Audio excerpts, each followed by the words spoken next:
इनको 26 जनवरी से ही प्रॉब्लम है, इनको तिरंगे से परेशानी है। मैं आपको साफ बताऊं वो क्यों है तिरंगे से परेशानी। आज आधे हिंदुस्तान में जो उनके भक्त बैठे उनको ये नहीं पता होगा कि 26 जनवरी और 15 अगस्त में फर्क क्या है। ये तिरंगे विरोधी लोग हैं, इनको तिरंगे का मान करना ही नहीं आता। असल में आपको दिखेगा लाखों तिरंगे लहराएंगे कल दिल्ली में, जो लाखों तिरंगे लहराएंगे उनसे इनको परेशानी है। आप जानते हो कि इनको तिरंगे से प्रॉब्लम क्यों है? जानते हो? क्योंकि तिरंगे से प्रॉब्लम इसलिए है क्योंकि जो तिरंगे में हरा रंग है वो इनको काटता है। ये मुस्लिम विरोधी लोग हैं, इन्होंने आज तक तिरंगा अपने 52 साल तक वहां नहीं लहराया। उसका रीजन क्या है? आज एक तिरंगा झंडा, ये लोग कहते हैं कि जो भगवा है वो हिंदू की पहचान है, और ये लोग कहते हैं जो हरा है वो मुस्लिम की पहचान है। जो तिरंगा झंडा हिंदू और मुस्लिम को एक यूनिटी में बांध के रखता है, ये कौन होते हैं? हिंदू मुस्लिम की यूनिटी को तोड़ने वाले। इनको पता क्या है मुस्लिमों के इतिहास के बारे में? 1857 ईस्वी का प्रमुख नारा मदारे वतन भारत की जय किसने लिखा? अजीम उल्लाह खान साहब ने, जो कि एक मुस्लिम थे और उन्होंने आजादी की लड़ाई में बहुत योगदान दिया। उसके बाद भारत छोड़ो आंदोलन जो हुआ उसमें भारत छोड़ो जो शब्द थे वो किसने लिखे? उसे लिखने वाले भी एक मुसलमान थे, यूसुफ मेहर अली साहब। उसके बाद जो जय हिंद का नारा दिया, जिसको जय हिंद के नारे को आज सारा हिंदुस्तान उसके सम्मान में झुक जाता है, आज जय हिंद कह के एक दूसरे को गले लगा लेते हैं, उसको लिखने वाले भी एक मुसलमान थे। और उसके बाद जो इनकलाब जिंदाबाद को कहते हुए भगत सिंह फांसी के फंदे पे झूम गया, राजगुरु फांसी के फंदे पे झूम गया, वो इनकलाब का नारा भी किसने लिखा? वो लिखने वाले भी मुसलमान थे। उसके बाद आपने देखा होगा कि जो सरफरोशी की तमन्ना अब हमारे दिल में है, इसको भी किसने लिखा? इसको लिखने वाले भी मुसलमान थे, अजीम साहब। उसके बाद जो आपने सुना होगा नारा बड़ा प्रमुख है कि सारे जहां से अच्छा हिंदू सीधा हमारा, इसको भी किसे लिखा? इकबाल साहब ने लिखा। आज उन्होंने मुसलमानों ने इतना देश में सहयोग दिया है। उसके बाद जिस तिरंगे के आगे पूरा हिंदुस्तान नतमस्तक होता है, उस तिरंगे की शान में भी जो ये भूमिका निभाई थी इसके डिजाइन को लेकर के, वो किसने निभाई थी? ये भूमिका निभाई थी सुरैया जी ने। आज मुसलमानों का इतिहास जो है इनको पता ही नहीं है। आज ये मुस्लिम विरोधी लोग हैं, इसलिए ये लोग चाहते हैं कि तिरंगा ना फहराया जाए। तिरंगे का हरा रंग इन्हें काटता है, ये भगवे के सिर्फ पक्ष में रहते हैं, और तिरंगा हमारे हिंदू मुस्लिम की एकता का प्रतीक है। आज वो शांति का प्रतीक है। आज मुसलमानों के अगेंस्ट काम करते हैं। और ऐसा ही नहीं है कि उन्होंने सिर्फ नारे दिए हैं, ऐसा ही नहीं है कि उन्होंने सिर्फ नारे दिए हैं, उन्होंने नारे के अलावा भी जितने लोग हैं, जो आपको मैंने बताया अजीम उल्लाह खान साहब, उन्होंने 1857 ईस्वी की क्रांति में जो हमारे तात्या टोपे वगैरह थे, जो बाकी जो उनके जो बंदे थे, उनके साथ मिलकर के अपना सहयोग दिया। सारे बंदे जो थे स्वतंत्रता सेनानी थे, क्रांतिकारी थे। तो ये लोग जो है मुस्लिम विरोधी हैं। ये नफरत के मुसाफिर को किनारा नहीं मिलता, नफरत के मुसाफिर को किनारा नहीं मिलता, डूब जाते हैं अक्सर पर सहारा नहीं मिलता। ये डूबेंगे।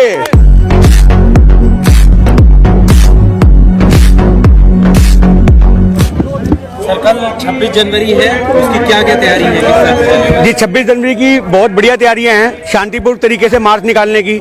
पर आपको पता होगा कि सरकार जो है वो हमेशा से ही किसानों के विरोध में रही है। अगर पक्ष में रही होती तो इतनी वार्ताएं ना करती, पहले दिन में ही अपने जो कानून थे वापस ले लेती। अब सरकार ने, जो राजनीतिक आदमी होते हैं राजनीति जो करते हैं, अब एक तरफ परमिशन भी दे दी उन्होंने और दूसरी तरफ पेट्रोल पंप वालों को बोल दिया पेट्रोल और डीजल मत दो। मतलब आज कितने यूपी के बॉर्डर पे ट्रैक्टर खड़े हैं। आपने सुना होगा कल टकेर साहब ने बोल दिया कि जो मामले को रोकने की कोशिश करेगा उसका बक्कल पाड़ देंगे। ये क्यों बोला गया? क्योंकि सरकार अपने मंसूबों को लगातार बिल्कुल जो है वो किसानों को दबाने का प्रयास कर रही है। आपने देखा होगा सरकार ने भी चाल चली कि पेट्रोल बंद कर दिया, डीजल बंद कर दिया। क्या मतलब बनता है? हालांकि आपने देखा होगा कि फेसबुक पे 4 दिन पहले ये पोस्ट लोगों ने डालनी शुरू कर दी थी कि सरकार ये चालें चल सकती है। तो सीधी सी बात है, सरकार ने इसमें भी राजनीति चली है। एक तरफ तो सरकार ने जो है परमिशन दी भी और दूसरी तरफ उनको रोकने का प्रावधान भी कर दिया। इसी को राजनीति कहते हैं। और मोदी सरकार की गंदी राजनीति लोगों को बिल्कुल सबसे पहले समझ में आनी चाहिए, पर उनके भक्तों को समझ में नहीं आती। डीजल अगर नहीं होगा तो कैसे परेड कैसे करेंगे? किसान बहुत समझदार हैं। हर किसान के पास इतना डीजल होता है कि वो अपने ट्रैक्टर में एक पूरा का पूरा ड्रम भर के रखता है। सरकार नहीं देगी, कोई दिक्कत नहीं है। रैली के बाद तो सब डीजल यूज कर ही सकते हैं वो लोग। आज जो उनके पास पूरे के पूरे ड्रम भरे हुए हैं, वो भरे हुए ड्रमों का इस्तेमाल करेंगे, पर रैली तो पूरी की पूरी चलेगी। बट कुछ भाई ऐसे तो यूपी के बॉर्डरों पे फंसे हुए हैं, आपने देखो बैरिकेड लगा दिए, बैरिकेड लगा के उनको रोका जा रहा है। अरे तुम्हारे मन में क्या है? तुमने अगर रैली नहीं करवानी थी तो अड़ जाते, हम अपने तरीके से रैली निकाल लेते। जब हमें रैली करनी है, जब तुम परमिशन दे भी रहे हो तो फिर रोक क्यों रहे हो? रोकने का तो कोई मतलब नहीं बनता ना। तो सरकार जो है वो अपनी गलत राजनीतियों की वजह से किसानों को दबाने का प्रयास कर रही है। पर सरकार को ये चीज समझनी चाहिए, जब किसान शांतिपूर्ण तरीके से रैली निकाल रहा है तो उसको निकालने देनी चाहिए थी। क्यों तुमने पेट्रोल पंप बंद किए? क्यों तुमने बैरिकेड लगा के लोगों को रोकने की कोशिश करी? तो इस हाँ जी क्या नहीं है? ब्रेक कोई दिक्कत नहीं है, ब्रेक नहीं है। वैसे भी यहाँ पे देखो लाखों ट्रैक्टर है, रेंग रेंग के तो वैसे चलने हैं। हम तो मन से चलोगे तो जब लाखों ट्रैक्टर है, रेंग रेंग के चलने हैं, तो दिक्कत क्या है? आज मैं आपको बताऊं, इनको 26 जनवरी से ही प्रॉब्लम है, इनको तिरंगे से परेशानी है। मैं आपको साफ बताऊं वो क्यों है तिरंगे से परेशानी। आज आधे हिंदुस्तान में जो इनके भक्त बैठे हैं, उनको ये नहीं पता होगा कि 26 जनवरी और 15 अगस्त में फर्क क्या है। आपको यह बता दूं मैं, आज 26 जनवरी हम क्यों मनाते हैं? 26 जनवरी को हमारा संविधान लागू हुआ था, 1950 में हमारा संविधान लागू हुआ था, डॉक्टर भीमराव अम्बेडकर की अध्यक्षता के अंदर हमारा संविधान बना था और कानून लागू हुए थे। आज ये लोग जो हैं, इनको यही नहीं पता 15 अगस्त और 26 जनवरी में फर्क क्या है। मेरी बात आप समझ रहे हो? बात आज जो 32 डिग्रियों के ज्ञाता और 9 भाषाओं को बोलने वाले डॉक्टर अम्बेडकर साहब हैं, उनके एक सम्मान में जो ये रैली है, हम उसके लिए भी आह्वान करेंगे लोगों को कि 26 जनवरी को डॉक्टर अम्बेडकर साहब का भी आह्वान किया जाए। ये तिरंगे विरोधी लोग हैं, इनको तिरंगे का मान करना ही नहीं आता। असल में आपको दिखेगा लाखों तिरंगे लहराएंगे कल दिल्ली में, जो लाखों तिरंगे लहराएंगे उनसे इनको परेशानी है। आप जानते हो कि इनको तिरंगे से प्रॉब्लम क्यों है? जानते हो? क्योंकि तिरंगे से प्रॉब्लम इसलिए है क्योंकि जो तिरंगे में हरा रंग है वो इनको काटता है। ये मुस्लिम विरोधी लोग हैं, इन्होंने आज तक तिरंगा अपने 52 साल तक वहां नहीं लहराया। उसका रीजन क्या है? आपने देखा तिरंगे में जो ऊपर है वो केसरी रंग है, भगवा रंग है, और उसके नीचे हरा रंग है। आज एक तिरंगा झंडा, ये लोग कहते हैं कि जो भगवा है वो हिंदू की पहचान है, और ये लोग कहते हैं जो हरा है वो मुस्लिम की पहचान है। जो तिरंगा झंडा हिंदू और मुस्लिम को एक यूनिटी में बांध के रखता है, ये कौन होते हैं? हिंदू मुस्लिम की यूनिटी को तोड़ने वाले। इनको पता क्या है मुस्लिमों के इतिहास के बारे में? आज जिंदाबाद 1857 ईस्वी का प्रमुख नारा मदारे वतन भारत की जय किसने लिखा? अजीम उल्लाह खान साहब ने, जो कि एक मुस्लिम थे और उन्होंने आजादी की लड़ाई में बहुत योगदान दिया। उसके बाद भारत छोड़ो आंदोलन जो हुआ, उसमें भारत छोड़ो जो शब्द थे वो किसने लिखे? उसे लिखने वाले भी एक मुसलमान थे, यूसुफ मेहर अली साहब। उसके बाद जो जय हिंद का नारा दिया, जिसको जय हिंद के नारे को आज सारा हिंदुस्तान उसके सम्मान में झुक जाता है, आज जय हिंद कह के एक दूसरे को गले लगा लेते हैं, उसको लिखने वाले भी एक मुसलमान थे। और उसके बाद जो इनकलाब जिंदाबाद को कहते हुए भगत सिंह फांसी के फंदे पे चूम गया, राजगुरु फांसी के फंदे पे चूम गया, वो इनकलाब का नारा भी किसने लिखा? वो लिखने वाले भी मुसलमान थे। लेकिन जो दिल्ली पुलिस है वो ये कह रही है कि ये जो ट्रैक्टर परेड है उसमें पाकिस्तान का हाथ है, समर्थन कर रहा है वो। देखिए मैं अपनी बात एक पूरी कर देता हूं, उसके बाद आपने देखा होगा कि जो सरफरोशी की तमन्ना अब हमारे दिल में है, इसको भी किसने लिखा? इसको लिखने वाले भी मुसलमान थे, अजीम साहब। उसके बाद जो आपने सुना होगा नारा बड़ा प्रमुख है कि सारे जहां से अच्छा हिंदू सीधा हमारा, इसको भी किसे लिखा? इकबाल साहब ने लिखा। आज उन्होंने मुसलमानों ने इतना देश में सहयोग दिया है। उसके बाद जिस तिरंगे के आगे पूरा हिंदुस्तान नतमस्तक होता है, उस तिरंगे की शान में भी जो ये भूमिका निभाई थी, इसके डिजाइन को लेकर के, वो किसने निभाई थी? ये भूमिका निभाई थी सुरैया जी ने। आज मुसलमानों का इतिहास जो है इनको पता ही नहीं है। आज ये मुस्लिम विरोधी लोग हैं, इसलिए ये लोग चाहते हैं कि तिरंगा ना फहराया जाए। तिरंगे का हरा रंग इन्हें काटता है, ये भगवे के सिर्फ पक्ष में रहते हैं, और तिरंगा हमारे हिंदू मुस्लिम की एकता का प्रतीक है। आज वो शांति का प्रतीक है। आज मुसलमानों के अगेंस्ट काम करते हैं। और ऐसा ही नहीं है कि उन्होंने सिर्फ नारे दिए हैं, ऐसा ही नहीं है कि उन्होंने सिर्फ नारे दिए हैं, उन्होंने नारे के अलावा भी जितने लोग हैं, जो आपको मैंने बताया अजीम उल्लाह खान साहब, उन्होंने 1857 ईस्वी की क्रांति में जो हमारे तात्या टोपे वगैरह थे, जो बाकी जो उनके जो बंदे थे, उनके साथ मिलकर के अपना सहयोग दिया। सारे बंदे जो थे स्वतंत्रता सेनानी थे, क्रांतिकारी थे। तो ये लोग जो है मुस्लिम विरोधी हैं, ये तिरंगे का सम्मान नहीं जानते, ये तिरंगे के विरोध में रहते हैं। इतने सारे तिरंगे देख के इनको बेहोश हो जाएंगे, चक्कर आ जाएंगे। इतने तिरंगे इन्होंने पूरी जिंदगी में नहीं देखे होंगे जो इन्हें कल नजर आएंगे।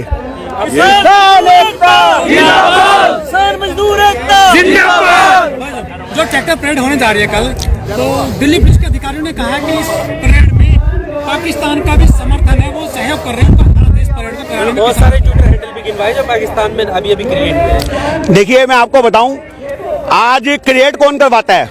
आपने देखा इतनी सारी किसान यूनियन बनी है। 26 नवंबर के बाद जब किसान धरने पे बैठने का सोच के मन बना चुके थे, और जब वो दिल्ली की तरफ आए दिसंबर के महीने में, उसके बाद जाकर के 20 से 22 जो ऐसी संस्थाएं हैं किसानों की जो उस समय रजिस्टर्ड हुई हैं। मेरी बात आप समझ रहे हो बात? तो आज वो जो किसान बन के बैठे हैं, नकली किसान बन के, आज वही सरकार के पक्ष में है। अब हमें क्या पता इनकी पाकिस्तान से कोई साठगांठ हो, क्या पता इनके खुद के बनाए बंदे हों, एजेंट हो, 500 रुपए में पाकिस्तान में बंदे बिकने को तैयार हो जाए। उन भुखमंगों के पास खाने को रोटी नहीं है। मेरी बात आप समझ रहे हो? बात इन्होंने 2 टुकड़े फेंटे होंगे नोटों के और अपने बंदे बिठा दिए होंगे, लो भाई ट्विटर हैंडल बनाओ और किसानों को बदनाम करो। मेरी बात आप समझ रहे हो? बात आज हमारे देश में पाकिस्तान का मुद्दा उठता ही क्यों है? मुझे एक बात बताओ, पाकिस्तान का तो कोई मतलब ही नहीं बनता। हम बात करते हैं हिंदुस्तान की, हम रहते हैं हिंदुस्तान में, हम खाते हैं हिंदुस्तान में, हमारा सोना उठना जागना मरना खाना पीना हर चीज हिंदुस्तान में है। तो हमें पाकिस्तान से क्या लेना? मोदी साहब क्या लेना पाकिस्तान से? क्यों पाकिस्तान के नाम पे लोग गुमराह करते हो? अपने तुमने पालतू टट्टू जो पाल रखे नेशनल मीडिया पे, वो सारा दिन पाकिस्तान पाकिस्तान पाकिस्तान करते हैं। अरे हिंदुस्तान की बात करो, अरे भारत की बात करो, हमारे देश की बात करो। जब वोट पाकिस्तान पे मिला तो बात करो। आज वोट पाकिस्तान पे इनको मिला है? मेरी बात समझ रहे हो? बात या आपको लगता है इनको वोट मिला ईवीएम पे? मेरी बात आप समझ रहे हो? बात आज पाकिस्तान जो है, बढ़िया आज पाकिस्तान जो है वो हिंदुस्तान की एक कमजोर नस है। हिंदुस्तान की देखो 2 कमजोर नसें हैं। मैं आपको बता तो रहा हूं आज हिंदुस्तान की कमजोर नस क्या है। आज हिंदुस्तान की कमजोर नस है धर्म। मेरी बात समझ रहे हो? बात और ये धार्मिक भावनाओं को भड़का करके लोगों का वोट लेते हैं। दूसरी हिंदुस्तान की कमजोर नस है आजादी से पहले से जो पाकिस्तान से पंगे चलते आ रहे हैं, आज ये उसका मौका बनाते हैं। मेरी बात समझ रहे हो? इन्होंने मौका बनाने का काम करना है। आपकी बात से मैं 100% एग्री हूं कि पाकिस्तान पे भैक करके लोग वोट देते हैं, पर उनको सोचना चाहिए कि पाकिस्तान से रोटी यहाँ के किसान नहीं खिलाएंगे। ये किसानों की लड़ाई है। यहाँ पाकिस्तान करना, बांग्लादेश करना, नेपाल करना, चाइना करना बंद करो, हिंदुस्तान की बात करो। अभी तो चाइना भी घुसाया है, पाकिस्तान के अलावा चाइना भी अटैक कर रहा है। चाइना अटैक क्या कर रहा है? चाइना को तो इन्होंने अपने साथ बनाई रखा है। आपको पता होगा लॉकडाउन में चाइना से मोदी सरकार ने फंड लिया है। मेरी बात आप समझ रहे हो? बात जैसे अडानी अंबानी से फंड लेते हैं वैसे मोदी सरकार से फंड लिया है। तो जो बंदे मोदी सरकार से फंड लेंगे, चाइना से फंड लेंगे, मालिक कभी कुत्ते को काटता है? कुत्ता कभी मालिक को काटता है? नहीं काटता ना। तो आज ये चाइना के खिलाफ कुछ कर ही नहीं सकते, आज ये पाकिस्तान के खिलाफ कुछ कर नहीं सकते। ये सिर्फ लोगों को भड़काने के लिए पाकिस्तान उठाते हैं। अंदर से तो इनके खुद अच्छे कनेक्शन बने हुए हैं चाइना के साथ भी। प्रधानमंत्री जी झूला झुलाते हैं वहां के बंदों को। मेरी बात समझ रहे हो? बात वहां पे जाते हैं, अपना पूरा एकदम मनोरंजन करते हैं उनके साथ मिलकर के। आज पाकिस्तान चाइना ये बॉर्डरों की बातें करके इन्होंने हिंदुस्तान के लोगों को सिर्फ और सिर्फ जो है वो अपने हाथ में लेने का काम किया। और हिंदुस्तान के लोग बड़े लापरवाह हैं, बड़े जज्बाती हैं। समझ रहे हो बात? बड़े बड़े भोले लोग हैं। मेरी बात समझ रहे हो? बात वो बहुत जल्दी पॉलिटिशियन लोगों की बातों में बहक जाते हैं। वो शायद इनकी राजनीति नहीं जानते। अब नहीं कर पाएगी, अब नहीं कर पाएगी। देखो भोले लोग तो बस मैं आपको बताता रहा हूँ। आज आपने देखा होगा 14 तारीख को अमित शाह जी ने पतंग उड़ाई थी, आपने देखा था? आज मैं आपको बता रहा हूँ पूरे सोशल मीडिया पे लोगों ने, जो इनके भक्त हैं, ऐसे तालियां बजाई कि पता नहीं क्या हो। एक छोटी सी बात सुनो, उन्होंने पतंग क्यों उड़ाई? भाई सारा दिन मोदी जी फेंकते रहते हैं, इतना मांझा कहाँ इकट्ठा करेगा अमित शाह? उसने कहा ले भैया डोर पे डोर उड़ाऊंगा। आज ये लोग क्या कर रहे हैं? आज ये पतंग उड़ा रहे हैं, कल गिल्ली डंडा खेलेंगे, फिर कंचे खेलेंगे, फिर लट्टू खेलेंगे, फिर ऐसे रस्सी फेंक के हाथ में जंतरी लेंगे। मेरी बात समझ रहे हो? बात इन लोगों ने हिंदुस्तान से खेलना है, खेलने आए हैं, खेल रहे हैं। हिंदुस्तान के लोगों ने इनको खेलने के लिए सरकार पकड़ा दी है और ये अपना मन चाहा जो इनका मन आ रहा है वो खेलने में लगे पड़े हैं। विश्व गुरु बनाने की बात करें, आप करें खेल रहे हिंदुस्तान। विश्व गुरु कहेगा विश्व गुरु? जिस धरती पे किसान मरने को बैठ गया, क्या वो विश्व गुरु है? आज पूरे विदेशों में इनकी थू हो रही है, इनको पता लग रहा है। ये नफरतवादी लोग हैं। मेरी बात समझ रहे हो? बात आपको एक चीज बता दूं, इनका अंत बहुत बुरा होगा। क्योंकि आप ये बात याद रखना कि नफरत के मुसाफिर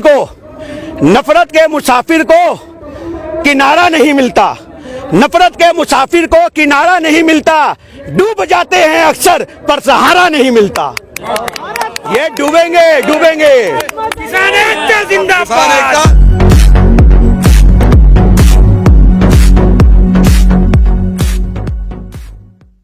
इनको 26 जनवरी से ही प्रॉब्लम है, इनको तिरंगे से परेशानी है।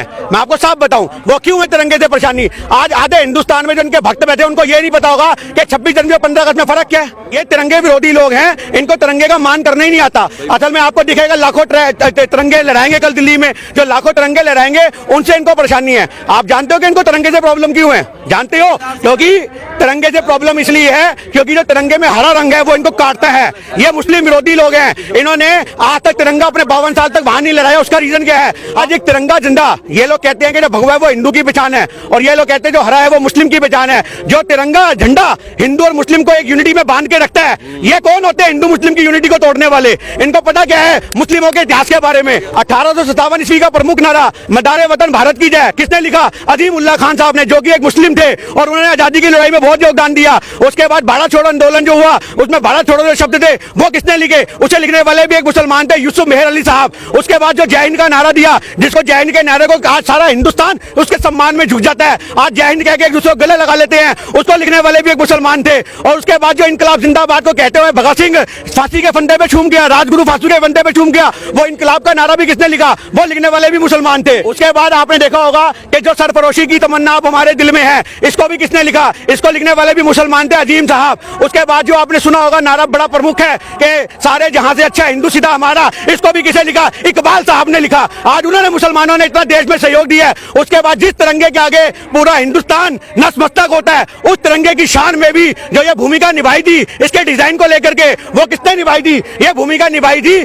सुरैया जी ने। आज मुसलमानों का इतिहास जो है इनको पता ही नहीं है। आज ये मुस्लिम विरोधी लोग हैं, इसलिए ये लोग चाहते हैं कि तिरंगा ना फहराया जाए। तिरंगे का हरा रंग इन्हें काटता है, ये भगवे के सिर्फ पक्ष में रहते हैं और तिरंगा हमारे हिंदू मुस्लिम की एकता का प्रतीक है। आज वो शांति का प्रतीक है। आज मुसलमानों के अगेंस्ट काम करते हैं। और ऐसा ही नहीं है कि उन्होंने सिर्फ नारे दिए हैं, ऐसा ही नहीं है कि उन्होंने सिर्फ नारे दिए हैं। उन्होंने नारे के अलावा भी जितने लोग हैं, जो आपको मैंने बताया अजीम उल्लाह खान साहब, उन्होंने 1857 ईस्वी की क्रांति में जो हमारे तात्या टोपे वगैरह थे, जो बाकी जो उनके जो बंदे थे, उनके साथ मिलकर के अपना सहयोग दिया। सारे बंदे जो थे स्वतंत्रता सेनानी थे, क्रांतिकारी थे। तो ये लोग जो है मुस्लिम विरोधी हैं।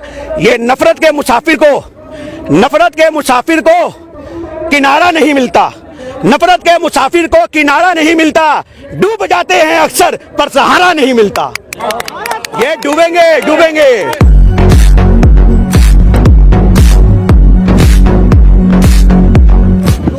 सर कल 26 जनवरी है, उसकी क्या क्या तैयारी है? किस तरह से चलेगा? जी 26 जनवरी की बहुत बढ़िया तैयारियां हैं, शांतिपूर्ण तरीके से मार्च निकालने की। पर आपको पता होगा कि सरकार जो है वो हमेशा से ही किसानों के विरोध में रही है। अगर पक्ष में रही होती तो इतनी वार्ताएं ना करती, पहले दिन में ही अपने जो कानून थे वापस ले लेती। अब सरकार ने, जो राजनीतिक आदमी होते हैं राजनीति जो करते हैं, अब एक तरफ परमिशन भी दे दी उन्होंने और दूसरी तरफ पेट्रोल पंप वालों को बोल दिया पेट्रोल और डीजल मत दो। मतलब आज कितने यूपी के बॉर्डर पे ट्रैक्टर खड़े हैं। आपने सुना होगा कल टकेर साहब ने बोल दिया कि जो मामले को रोकने की कोशिश करेगा उसका बक्कल पाड़ देंगे। ये क्यों बोला गया? क्योंकि सरकार अपने मंसूबों को लगातार बिल्कुल जो है वो किसानों को दबाने का प्रयास कर रही है। आपने देखा होगा सरकार ने भी चाल चली कि पेट्रोल बंद कर दिया, डीजल बंद कर दिया। क्या मतलब बनता है? हालांकि आपने देखा होगा कि फेसबुक पे 4 दिन पहले ये पोस्ट लोगों ने डालनी शुरू कर दी थी कि सरकार ये चालें चल सकती है। तो सीधी सी बात है, सरकार ने इसमें भी राजनीति चली है। एक तरफ तो सरकार ने जो है परमिशन दी भी और दूसरी तरफ उनको रोकने का प्रावधान भी कर दिया। इसी को राजनीति कहते हैं। और मोदी सरकार की गंदी राजनीति लोगों को बिल्कुल सबसे पहले समझ में आनी चाहिए, पर उनके भक्तों को समझ में नहीं आती। पर डीजल अगर नहीं होगा तो कैसे परेड कैसे करेंगे? किसान बहुत समझदार हैं। हर किसान के पास इतना डीजल होता है कि वो अपने ट्रैक्टर में एक पूरा का पूरा ड्रम भर के रखता है। सरकार नहीं देगी, कोई दिक्कत नहीं है। रैली के बाद तो सब डीजल यूज कर ही सकते हैं वो लोग। आज जो उनके पास पूरे के पूरे ड्रम भरे हुए हैं, वो भरे हुए ड्रमों का इस्तेमाल करेंगे, पर रैली तो पूरी की पूरी चलेगी। बट कुछ भाई ऐसे तो यूपी के बॉर्डरों पे फंसे हुए हैं। आपने देखो बैरिकेड लगा दिए, बैरिकेड लगा के उनको रोका जा रहा है। अरे तुम्हारे मन में क्या है? तुमने अगर रैली नहीं करवानी थी तो अड़ जाते, हम अपने तरीके से रैली निकाल लेते। जब हमें रैली करनी है, जब तुम परमिशन दे भी रहे हो तो फिर रोक क्यों रहे हो? रोकने का तो कोई मतलब नहीं बनता ना। तो सरकार जो है वो अपनी गलत राजनीतियों की वजह से किसानों को दबाने का प्रयास कर रही है। पर सरकार को ये चीज समझनी चाहिए, जब किसान शांतिपूर्ण तरीके से रैली निकाल रहा है तो उसको निकालने देनी चाहिए थी। क्यों तुमने पेट्रोल पंप बंद किए? क्यों तुमने बैरिकेड लगा के लोगों को रोकने की कोशिश करी? तो इस हाँ जी, क्या नहीं है? ब्रेक कोई दिक्कत नहीं है, ब्रेक नहीं है। वैसे भी यहाँ पे देखो लाखों ट्रैक्टर है, रेंग रेंग के तो वैसे चलने हैं। हम तो जब लाखों ट्रैक्टर है रेंग रेंग के चलने हैं तो दिक्कत क्या है? आज मैं आपको बताऊं, इनको 26 जनवरी से ही प्रॉब्लम है। इनको तिरंगे से परेशानी है। मैं आपको साफ बताऊं वो क्यों है तिरंगे से परेशानी। आज आधे हिंदुस्तान में जो इनके भक्त बैठे हैं उनको ये नहीं पता होगा कि 26 जनवरी और 15 अगस्त में फर्क क्या है। आपको यह बता दूं मैं, आज 26 जनवरी हम क्यों मनाते हैं? 26 जनवरी को हमारा संविधान लागू हुआ था। 1950 में हमारा संविधान लागू हुआ था। डॉक्टर बी आर अम्बेडकर की अध्यक्षता के अंदर हमारा संविधान बना था और कानून लागू हुए थे।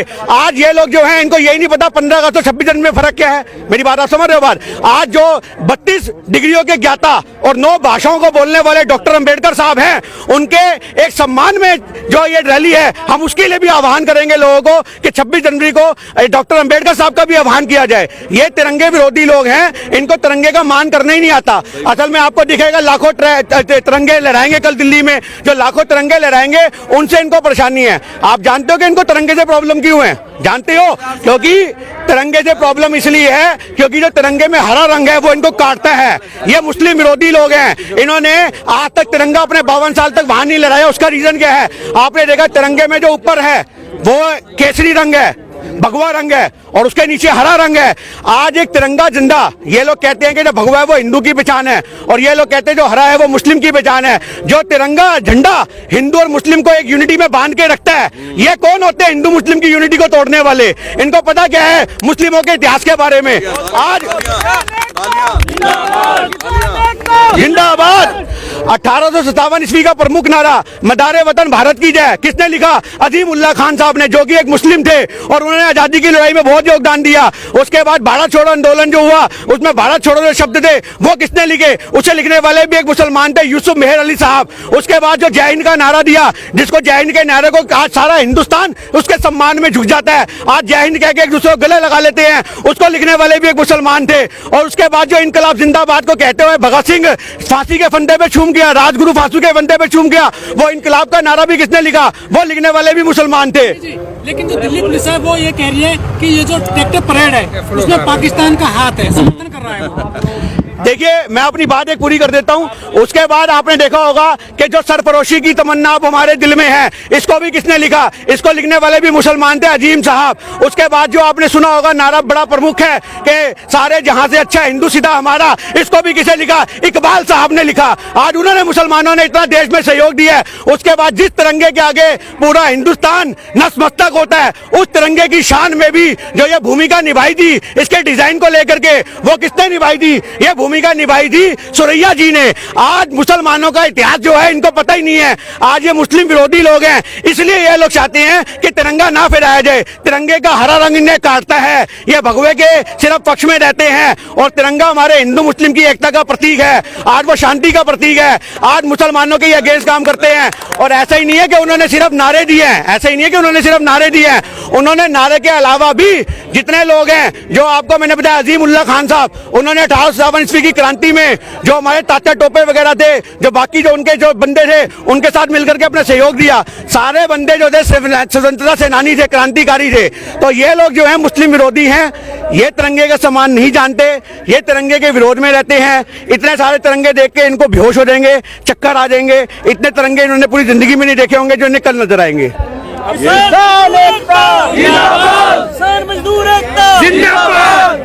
जो ट्रैक्टर परेड होने जा रही है कल, तो दिल्ली पुलिस के अधिकारियों ने कहा है कि इस परेड में पाकिस्तान का भी समर्थन है, वो सहयोग कर रहे हैं इस परेड को कराने में। बहुत सारे ट्विटर हैंडल भी गिनवाए जो पाकिस्तान में अभी क्रिएट हुए। देखिए मैं आपको बताऊं, आज क्रिएट कौन करवाता है?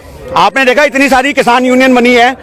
26 नवंबर के बाद जब किसान धरने पे बैठने का सोच के मन बना चुके थे, और जब वो दिल्ली की तरफ आए दिसंबर के महीने में, उसके बाद जाकर के 20 से 22 जो ऐसी संस्थाएं हैं किसानों की जो उस समय रजिस्टर्ड हुई हैं।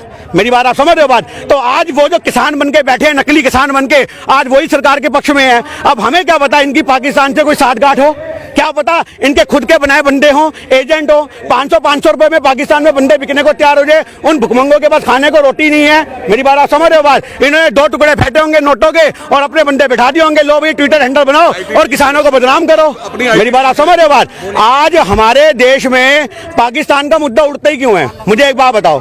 पाकिस्तान का तो कोई मतलब ही नहीं बनता। हम बात करते हैं हिंदुस्तान की, हम रहते हैं हिंदुस्तान में, हम खाते हैं हिंदुस्तान में, हमारा सोना उठना जागना मरना खाना पीना हर चीज हिंदुस्तान में है। तो हमें पाकिस्तान से क्या लेना? मोदी साहब क्या लेना पाकिस्तान से? क्यों पाकिस्तान के नाम पे लोग गुमराह करते हो? अपने तुमने पालतू टट्टू जो पाल रखे नेशनल मीडिया पे, वो सारा दिन पाकिस्तान पाकिस्तान पाकिस्तान करते हैं। अरे हिंदुस्तान की बात करो, अरे भारत की बात करो, हमारे देश की बात करो।